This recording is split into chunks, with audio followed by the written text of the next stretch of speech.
I think we did it. I did it. Okay. I think we did it on the first try. Here we are. Hello, First everybody. try. That's a record. It's a miracle. It's a miracle. Welcome to Uncomfortable Conversations with the K and K Twins. I'm Kim. I'm Kathleen. And we are so excited to continue the discussion we started last time, where we talked about how we really struggle with seeing ourselves clearly, which is called objectivity, and the root of all of that, which really, of course, goes back to our family of origin. Last time we talked about, our relationship with our dad and how that's affected us and how it helps us, how it affects the way we see God and everything. So today, we're going to talk about our relationships with our moms. And I want to start off, as always, by saying, well, first of all, that we are not professionals by any stretch of the imagination. We are just regular old people who have really learned a lot and have come a long way in healing from this codependency patterns that have really led us astray for all of these years. We also want to remind you down below to like and subscribe. Okay, so, and tell your friends. That'll keep us coming back. Tell your friends, because, we're all in this together. So today we're going to talk about our moms, but, I want to make sure we're very clear. This is not bashing in any way. We all have, you know what? My children make fun of me all the time. The way I make fun of my parents, they make fun of me. It's a cycle of life. I couldn't believe it the other day when I was FaceTiming with two of my kids, and when I said something, they looked at each other like, like there she goes again. I was like, what? What? So we all do this, apparently. We do. But again, I think just really to keep in mind that as we get older and we learn more about ourselves, I think we have more grace towards our parents and the mistakes that they've made, because we see our own mistakes with our children. And I think as we begin to understand their wounds, their dysfunction, I think it helps us have more compassion towards that. Definitely. So I like that we're doing Moms Night now. I have been really blessed in that I have just been able to work through a lot of issues with my mom and come to a place of forgiveness and healing. I don't feel all that angst and anxiety. But you did for a long time. I did for a long time. So it's just such a gift and so freeing to not feel that anger anymore. Yeah. It's beautiful. I'm so happy about it. But I'll share some of that. Yeah, but I think that'll be good for you. But we'll get started. Yeah, we'll share a little of that. So we're going to do what we did last time with our dad. We did an exercise where we closed our eyes and we picked the top 3 characteristics that we really felt represented our relationship with our dad. So we're going to do that with our moms. You can write them down. You can do whatever. I'm very visual, so it helps me when I close my eyes and just kind of listen to them, and I'll go through the list slowly of characteristics. But pick out the top 3 for you that you feel like represent your mom, okay? And this is how when you were a child, your mother was. So when I was a child, my mother was. That's what you're thinking. So close your eyes. Let us pray. I'm just kidding. Okay. Was she gentle, stern, loving, disapproving, distant? Was she close or intimate? Was she kind? Was she angry, caring, demanding, harsh, trustworthy, joyful, forgiving, good? Did she cherish you? Was she impatient, unreasonable, strong, protective, passive, encouraging, sensitive, unpredictable? We'll read that list again at the end, but just kind of think through that. So if you were writing them down and you didn't get everything, we'll read it again at the end. And you can always kind of work through this a little bit later too. So. And you may have trouble kind of, it's interesting. I haven't done this exercise in a couple of years. This is one of the first exercises I did when Kathleen and I were first going through this book. And none of them were very strong, which I thought was interesting. So if I had to pick my top 3,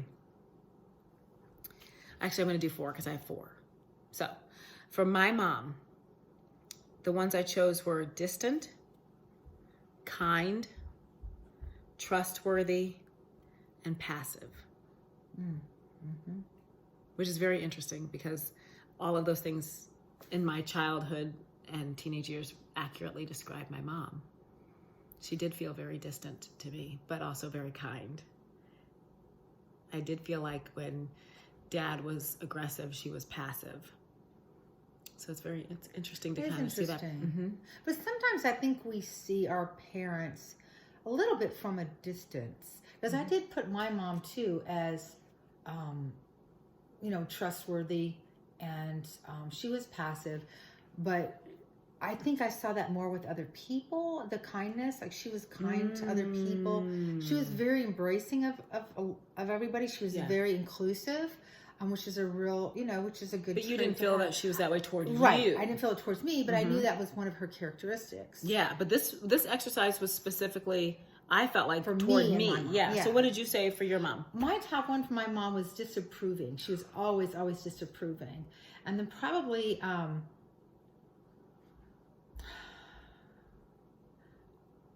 feel a little differently now than I did when I first did this. So that's interesting. That's what healing does, right? It is, but it definitely was disapproving. Then I put demanding and harsh. And she was passive too, very passive. So tell us, how does it feel different now? Because you've done a lot of healing work, and some of it was when she was alive, and some of it was after she was gone. Right. And I know some of it has been through this journey of learning about codependency and healing from codependency. Right. So what would your top 3 be now if you could pick them? I think what has changed is that I think I was responding out of a place of still that core of anger and hurt, of pain. And so all I could see were the negatives. Once I healed and stepped back, I could see a bigger picture and I could see the positives. My mom had a lot, I got my humor from my mom. My dad's very serious. My mom laughs a lot. She was just very funny. And so I got my humor from her. And it took me a while to really realize that. So she could be, she could be very kind. I just think at times, I didn't always see it because I was so angry. So I feel like there were other ways that she could be encouraging. And she was trustworthy. I mean, I could tell her things. She'd be trustworthy. But I didn't see all of that because of the veil of pain. I feel like that's a really good point when it comes to our codependency and really what we're talking about in this session about objectivity. Right. We do not see things clearly. It really took me a long time to understand how much we lack objectivity. And I know every time we do these podcasts, you hear me repeating it over and over again because it literally was life-changing to me to understand that I didn't see myself clearly. Life-changing. I mean, I still struggle. Like you and I just sat and had a whole conversation about what I didn't see clearly. Right. And today. So that is just such a revelation because we think we see everything so crystal clearly. And I'm telling you, you do not. So however you feel about your mother right now, and your father and any relationship you have is subject to change when you get the healing and when you can see the truth instead of believing these lies and the denial and all of the things that we as codependents, I like to say, wear as a cloak. We kind of put these things on us, but it changes it changes the view that we have and the way we see things. The perception we have through codependency, our dysfunction, it colors everything. Yes, that's a good way to say it. We don't see that. That's a good way to say it. It's interesting because we can see it more clearly than other people than we can in ourselves, which is why it's really important to have another person that you can be really honest and transparent with. There has, you just really need someone else in your life that can help you walk this journey. I don't think I could have done this alone, or it would have taken me so much longer. I don't think it's possible to do it alone. I need someone to say, wrong, BS, I need someone to call it out. Like just now when you were like, okay, listen. This is let's what unpack yeah, this. that's what she said. Let's unpack this. What I hear, what you said is not right. What I'm hearing you saying is, I want to repeat this back because I want to see if this sounds normal to you. And the thing is, here's the codependency. I knew when I was saying it. I now have enough objectivity that when I was saying it, I knew it wasn't right. But because that pattern had been my pattern for so many years, it fit like a glove. Like I felt like, okay, This feels normal. I can do this. Okay. This feels normal. And that's not the right way to be. So I needed you. Thank you You're welcome for calling me out. We do it for each other. Now all I the have to time. have another uncomfortable conversation All right. because I'm healthy now. It's a journey. It is a journey. Yeah, do your little thing where you always show what it's like. What do you show? Oh, yeah. just the ups and downs, the peaks and the I valley. think you do something different. I don't know. It's what like you're you go. saying. It's not like It's not linear. You know what I mean? That's It's what you like say. There. That's you you know, use words. There's to ebb and linear. flows. Yes. Ebb and flows. And we are so all it's not like a on rocket a journey. Straight up to healing. So We're all on a journey. it takes a while. So we're gonna work on mom tonight. So Yeah. just be ready, be thinking about your mom, okay? And answer these questions for yourself. Yeah, we're going to talk about, so in the book that, we've all been talking about, from the beginning. Tell them the title and then over again. I always want to give Just in case. Yeah, we got to plug Pat. Okay. So the book is called, Is it backwards for them like it is for us? Probably. I don't know how to fix So it's that. called, we don't know, we're not technologically savvy. I don't even know the words. So it's called, this is, if it were This is right what it looks side. like. Yeah, because you're untangling relationships. Untangling relationships, a Christian perspective of codependency by Pat Springle. Life-changing book, folks. It is. Life-changing. So we did it together.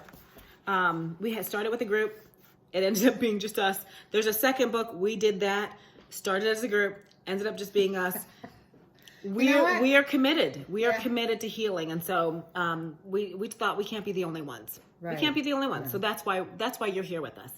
So in the book, when it's talking about evaluating the relationship with your mom, the next step is they ask us to take an inventory and reveal to you your mother's blank. Okay, so I'm going to give you some examples here. So when we did the inventory, we went through all of the descriptions, characteristics. Went through all of the characteristics.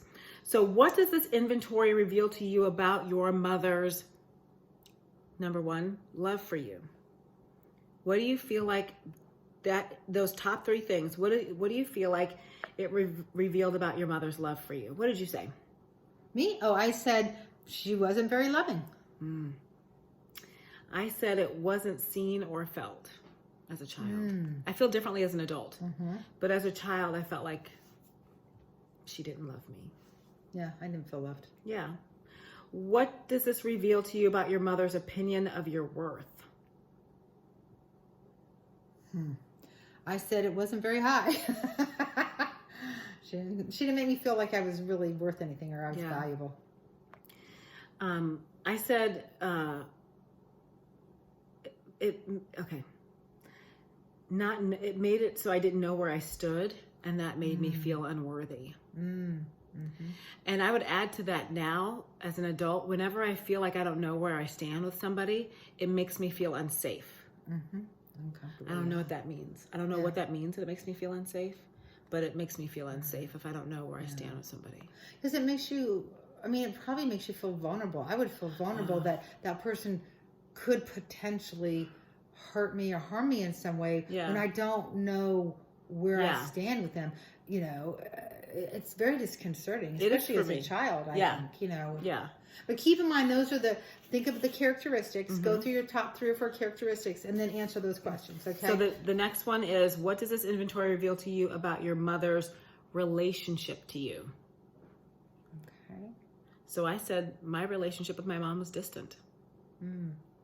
I didn't feel close to my mom growing up. What did you say? I said she was very critical and rejecting. That's so sad for little Kathleen. I know, little baby. Little baby Kathleen. Little baby Kathleen. She's such a baby. So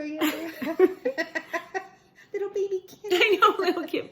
Yeah. See, isn't that funny? But you know what? When you think about it, as a child, that's the foundation. Yeah.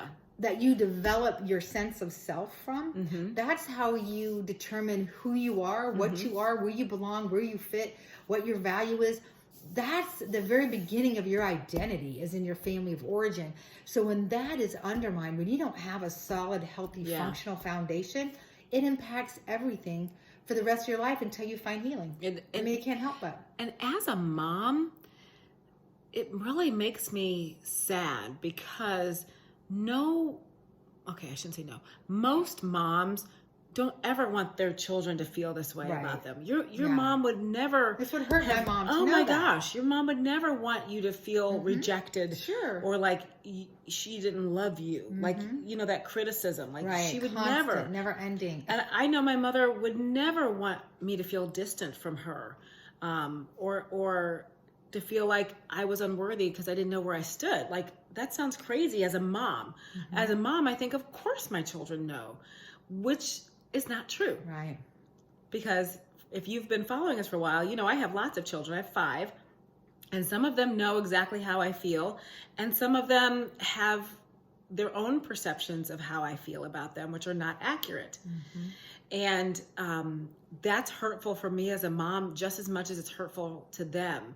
So, this is all about healing, which we say all the time. Our relationships, it's healing ourselves, but our relationships as well. And so this just kind of reinforces conversations I need to have with my kids too. Right. My daughter and I had one this weekend too. Oh, you did?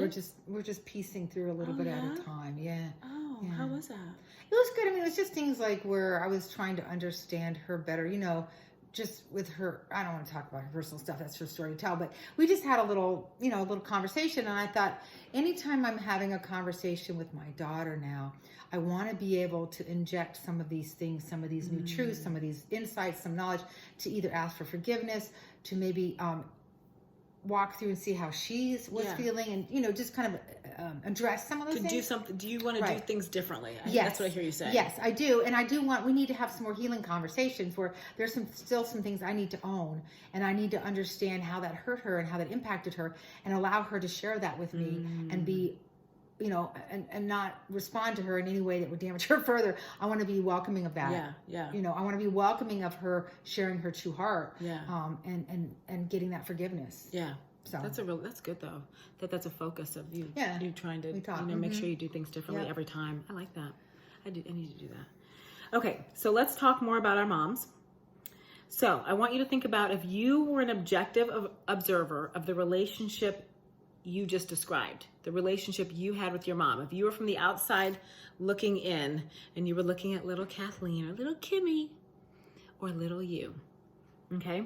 What is one strength and one weakness the woman brings to the relationship? So the mom, what does she bring to the mom figure? Right, yeah. It could be a mother, yeah. So what is one strength and one weakness that your mom or mother figure brought to the relationship?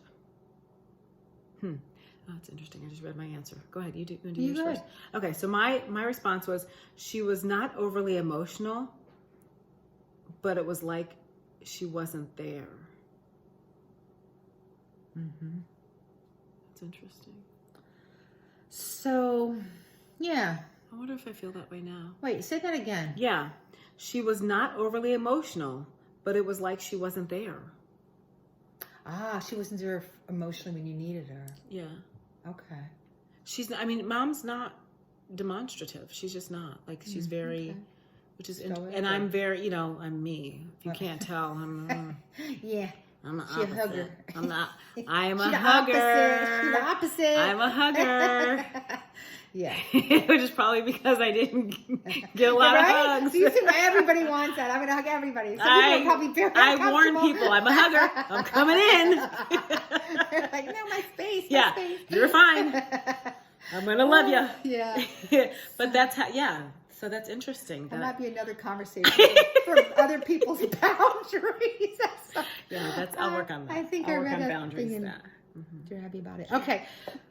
So I think a strength for my mom was she had a good sense of humor.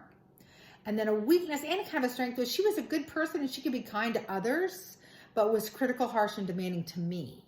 So, and that may have been, I don't know if that was worse or not as bad to know that she could be kind. She just wasn't kind to me. Would it have been easier if she was not kind to everybody? I don't know. Anyway, that was just mine. That's a hard. And again, that answer is colored by my dysfunction and the unaddressed pain and anger. Okay. As a matter of fact, I think when we were at this point, this is when you were in your angry phase. Oh yeah. I think this, like literally, this is when you were like mad about everything. Yes. And you will go through stages. It's kind of like a grief process. You actually do go through different stages, and it talks about that. We haven't got to that yet, have we? But I think when we were at this part of the book, you were just mad at the world. I was mad. I was going through the anger phase because I was finally in touch with my feelings. Because when you stuff everything and you deny your feelings, and suddenly you just aren't feeling, and suddenly you start to pick those things open, and the feeling you start allowing yourself to feel. Suddenly you realize I am really angry at all these people that hurt me, that should have been there for me, should have protected me, and hurt me. And then you're just like, Kim was like, I don't think I'm angry about. I don't think I'm going to go through this phase. And then I think I'm great. But actually, at the same time, I was like, okay. I was watching what you were going through, and I was like, okay, so when this happens to me, I'll be okay. I will get through it. She's like, Kathleen, now, when this happens to me, remind me that it's not going to last forever. It won't last. I'll come out on the other side. Did I get angry? Yeah. Oh. Yeah, she did. Okay. So we do, because when we start realizing, like if we have a spouse that's narcissistic and is, not looking out for the best in the marriage or the family or the kids or finance or whatever, when they're betraying your marriage and the marriage relationship and the trust in that, and you don't acknowledge that, and you're making excuses and you're enabling them and you're allowing that behavior to continue and letting them gaslight you and blame yourself, when you finally start taking off those rose-colored glasses and start seeing the truth, you get pretty mad. Oh, yeah. You're going to get mad. Which is really, it makes sense. We should have been mad all along. Yes. We should have been then. When we were enabling and we were making excuses, when we were, overdoing everything and, being Wonder Woman. Should have been mad then. Yeah. But that's okay. So it finally catches up to you when you start allowing yourself to feel again. Yeah, it does. And so it's okay. You'll swing different ways of the pendulum. Okay. So again, if you were an objective observer of the relationship you just described with your mom, what does this strength and weakness, how does this strength and weakness impact the child? How does the strength and the weakness impact you? Little baby you. What'd you say? Makes me want to cry. Wow. I said she was present, but I couldn't feel her. Ooh, wow. Okay. Wow. Right. She was present, but I couldn't feel her. Wow. Okay. That's profound. It makes me want to cry. It's like when you're in a hard situation and someone's there and you just want them to put their arms around and hug you and just hold you and be there for you, and yet they're not. They're there, but they're not really there. It's like when people are in a marriage and they're with somebody, but they feel very alone. Yes. So she was present, but I couldn't feel her. And we did replicate that in our marriages. I mean, think about that. That's true. We did. Oh. We were very much alone in our marriages because they were, we married the same. So remember we told you sometimes this would be hard. This is a moment, for me, where I feel like this is hard. Yeah. These realizations are hard for me right now. Yeah. And think about that as a child, how that feels. If you go back and think about you as a child, because you can't process it when you're young. You can't process that as a child. So as an adult, looking back at yourself as a child, thinking how devastating that is and how it just kind of sets you afloat in the universe with no foundation. It's where I learned to stuff. It's where I learned to stuff my feelings and not feel them. That's where I learned it, because think about, look, I'm 49 years old and I read that for the first time in probably 2 years, and it hit me, like just those few words hit me like a ton of bricks. So as a child, I probably couldn't handle that. And so I would not feel my feelings or deny it. And I certainly used things like food to not feel my feelings, to comfort. Yeah. Because I didn't get comfort. We turned to other things. We try to self-soothe. Yeah. And we use the wrong things to do it with. Yeah. Okay, what was your response? What's your answer? Mine was, it appears this would destroy the child's self-esteem because the child, me, saw that she could be kind to others, just not to me. I think that's interesting how you couldn't even put yourself in that sentence. So, like you couldn't even. Well, it says if you were an observer. I know, but. So, yeah. So, it would destroy my self-esteem because I saw that she could be kind to other people, just not to me. But I don't know. This is the thing where I struggle with this because I do have, there were periods where I didn't feel like I blocked a lot of childhood stuff. Yeah, I don't have a me lot too. of memories of childhood stuff. And so sometimes it used to baffle me when other kids would talk about what I was like, I don't remember. Like, I would like think, what's wrong with I don't me? even remember the entire, third grade. So I'm thinking to myself, how would was this really the reality, or is it just me remembering the bad stuff, the hard stuff, the painful stuff? Yeah. There had to have been other happier memories and stuff, but maybe just going through this healing process, I'm only identifying the hard ones now. Maybe later the good ones, I'll get those as I go. So I don't know. We're still on this journey, so we'll see. That's the truth. Okay. So if you were an adult present in this situation, so this situation with your mom and little you, what is the one thing you would want to say to the mother? What would you say to the mother? To my mom, I would say stop criticizing and tearing down. Would you like to know my answer? Yes, tell me. You'll be shocked. What'd you say? I wrote, hug her, exclamation point. Hug her. Yes. Show her you care. Yes. That's what I wrote. Hug And her. maybe that's why you Hug her, because you exclamation point. compensate for Show her that. you care. That makes a lot of sense. It really does if you think about it, though. You didn't get that, so you give that to others. I do. And sometimes we do assume that what we need, other people need, just because we're so deprived of that. Yeah. But I'm probably still trying to fill the void, which is sad. But really, I mean, I've always been.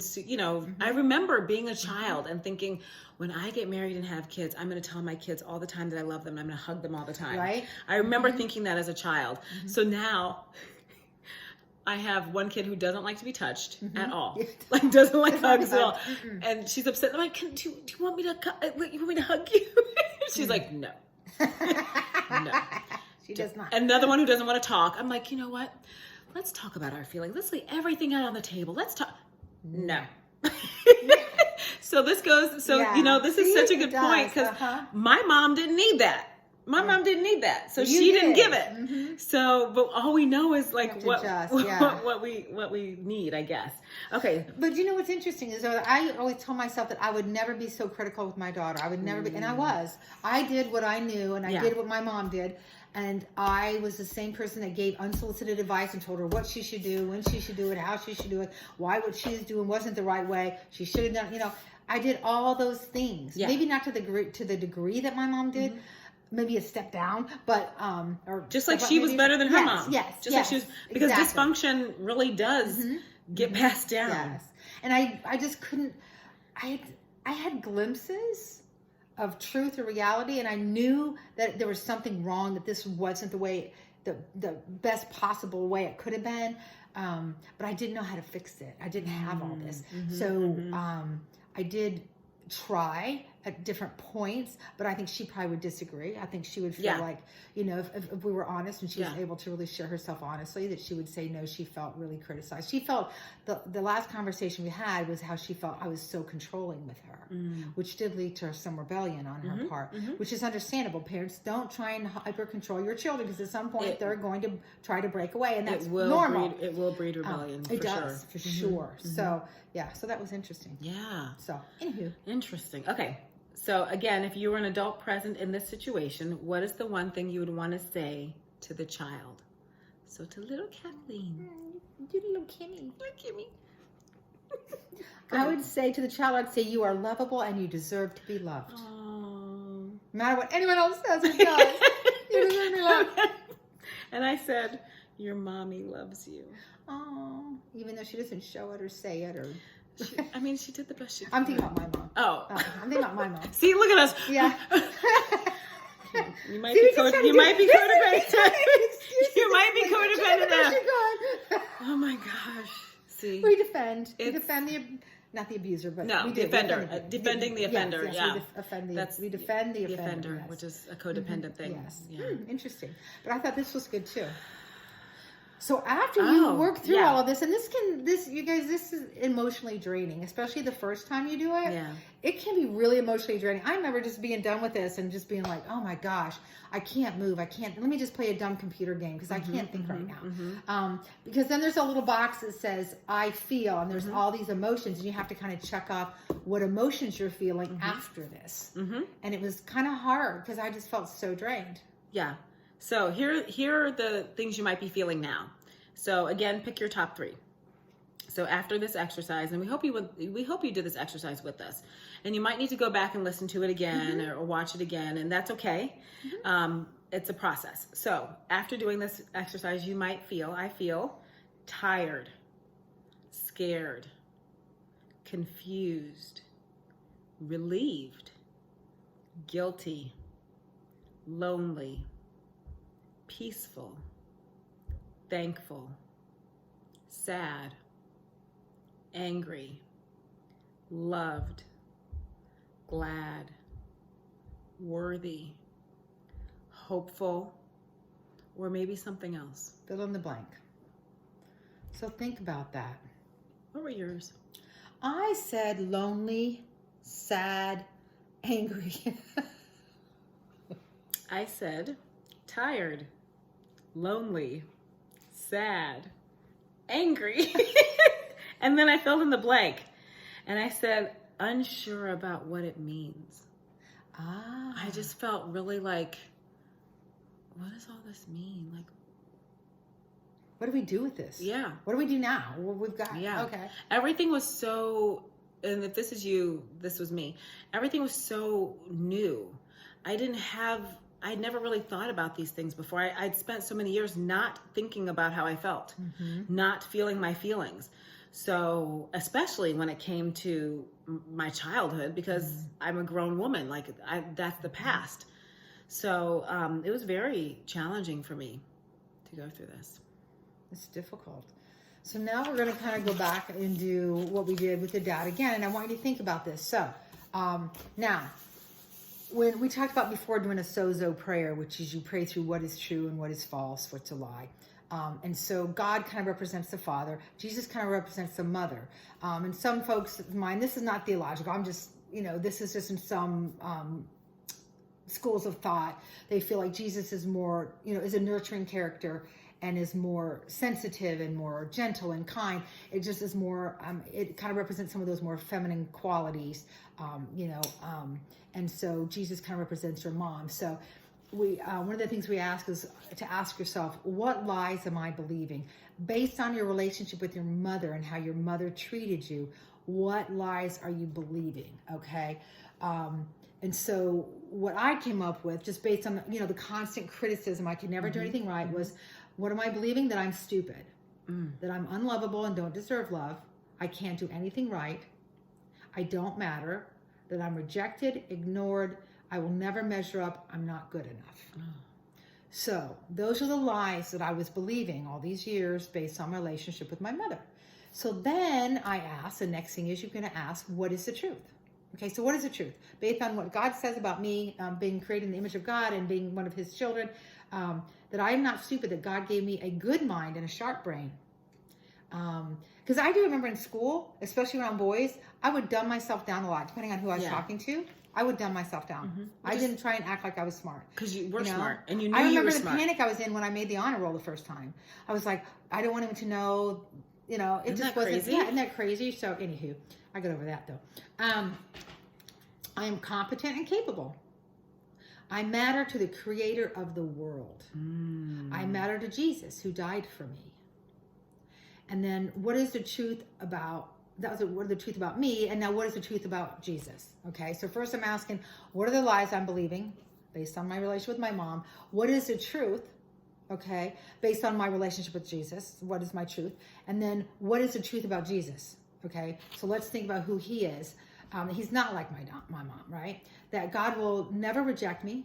Jesus loves me and died for me. That I'm acceptable in his sight. That I am loved. the gift that he gave me is the gift of humor. That's what I got from my mom. Right. So I got some humor, and some compassion. My mom was really a compassionate person. She just loved everybody, and didn't. She was You not don't very. love everybody, though. Yeah, it's true. She wasn't judgmental. She was very inclusive and always wanted everyone to feel welcome and whatever. So I think she passed some of that on to me. Was she like you? Are very passionate about helping people. Did you get that from her too? Yes, very much so. For sure. She would just feel so deeply. She was involved with a lot of different charity works and just felt so. You get that from her. Yeah. She felt very deeply about children and animals in particular. If you were hurting, if someone was getting hurt, she was very, very passionate about those. You got that from your mom. I did. I did. So that's so cool. She's very I love it. Go ahead. No, your turn. Okay, I'm just gonna wrap it up because I feel like this is enough emotion. I thought you were gonna do the. Oh no, I wasn't. I don't think I did that. Why not? Okay. I don't know. I don't remember. I didn't finish that part of the lesson. So this was just another practice in objectivity, because here's the thing that we've learned: if you don't practice it, you won't do it. You have to practice being objective. And that's where another person comes in to kind of help you. And this is why, from a biblical perspective, it kind of helps, because we have a very concrete, measurable standard of who God is and his character. So when you measure your parents and your family of origin against what Scripture says you are and who God thinks you are, you've got that truth to base that on. So it's not as nebulous as, somebody else out in the universe. So, oh my gosh. Did you not have your microphone on the whole time? The whole time? Oh, do you have to do this all over? No, you're close enough that it picked it up. This is so ridiculous. No. Like it just crossed my mind. I thought, have we mentioned that we're not tech my mic savvy? is on. Like literally just crossed. I saw you looking and I thought, oh no, that can't be right. She's just readjusting on her shirt. Oh my word. Okay, yeah. So remember in the beginning when we're like, ooh, we got this first try. Of course not. Of course not. Of course not. Flunked out. Oh my gosh. She had a lot of good things to say. That's so if you really didn't hear them, forget about it. She was really wise. Oh my tonight. gosh. Oh, that's so funny. That was crazy. Okay, so I'm close enough to you that I'm sure it's fine. It picked up on your mic. It picked up on your mic. It's fine. It did.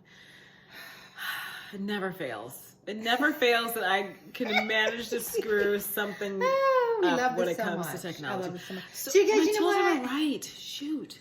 We're real. I'm like an old person. Dang it. Dang it? What did you say, dang it? I was probably trying to say dag nabbit, and it just all. My kids keep telling me I'm old, and I think I just proved them right again. It's sad. It's a sad truth, people. It's a sad truth. So look, next week now we did some practicing objectivity. Yes. We're going to do some applying objectivity. So we're going to apply it now. You guys, objectivity is the key. We've got to get this concept down first, because you really can't progress and grow in your healing if you don't understand that you're not objective and that you have got to practice objectivity and apply objectivity in order to... Sorry, I'm laughing at myself again. I'm so ridiculous. We crack ourselves up. I'm just saying, we're pretty funny. Yes. So we think we are. Yeah. Yes. Because who else can manage to forget to turn the mic on? I don't know. But she's absolutely right. This applying, and you know what maybe we need to come back with next time is some examples of how we were objective in the next few days that we wouldn't have been before. You know what I mean? Yeah. Let's think of some times as we were going through this and practicing this, where we began to realize that we were detaching and identifying and responding in less codependent ways, that we were able to practice some objectivity and bounce off each other and say, look, I'm feeling like maybe this is a codependent response. Yes. I think maybe I should do this or say that or whatever. Does that seem like a more objective? Because we do that. We do that with each other. Yeah. Because sometimes we don't know. We don't see it. Because we don't see it. But we're really, really great at, seeing other people clearly. So maybe just some things. Now there's things that are like really concrete. Okay, so like if you're with a partner that's hitting you, okay, there's no question you're in a codependent dysfunctional relationship. Facts. He's probably the dysfunctional dependent, and you're very likely the codependent that revolves around that dysfunctional person. There's no question there. So you don't even have to ask, there's no question there. You are codependent and you don't see things objectively. If you're still with that person and you're making excuses and justifications, and there's some fear involved, there's some financial insecurity, all those things. All those things. But that, and those are reality, that's real. But it's still codependent and you're not seeing the truth objectively. So there's no question. Now there's others that aren't quite as concrete as that, right? That's very true. So a lot of times when you're in the relationship with a narcissist, you don't know you're in a relationship with a narcissist, and they gaslight you and make you feel like everything's your fault. And you're crazy when they do things wrong, and when they hurt you and when they wrong you, it's always your fault, right? But so or you're weird. overreacting. Yes, you're too sensitive or all of those kinds of things. So that's a little less it's a little bit obvious. more ambiguous. Yes, yeah. ambiguous. Thank you. Having trouble finding my words tonight. Me too. Me too, but it doesn't matter because my mic wasn't on. So. Oh, that's true. It's true. My God. So just keep that in mind. You may think, well, I'm not in that, dramatic situation. But there's a lot of other scenarios in which that it's a lot more subtle. Yeah. But you're still not seeing objectively. So we're going to try and help you identify that. So as we begin to apply some objectivity and practice objectivity, you'll kind of see this as we go. And if you want to put questions, put some questions. If you have questions, put them in the comment section, and we'll try to get to those and respond to those in other sessions. So just know. We'll bring some examples. I think that's a good idea. Yeah, we'll bring some examples. Yeah, we'll do that. And we'll kind of walk through some real life scenarios. Thanks for joining. Oh, what were you going to say? No, I was going to say we're going to share our stuff. We are sharing our stuff. We're sharing our stuff and being real. And it's hard sometimes. It's kind of scary because I think my family might watch this. Family and friends. It's tough to think about, but you know what? It's our truth and it's our walk. And that's part of our healing is to acknowledge what was real to us. Yes. And like you said, it's not even necessarily the tongue in the back. It's not even necessarily how you feel right now. Right. But yes, it was how I felt then. We spent years reacting to those feelings. Yes. So whether it was true or not, it was true for us. It was true for us at the time. So, and as you go through the healing, things do change. It doesn't change the reality of being in a dysfunctional family. It doesn't change the reality of developing codependency because of that family of origin and the dynamics that were there. That is true and that's real.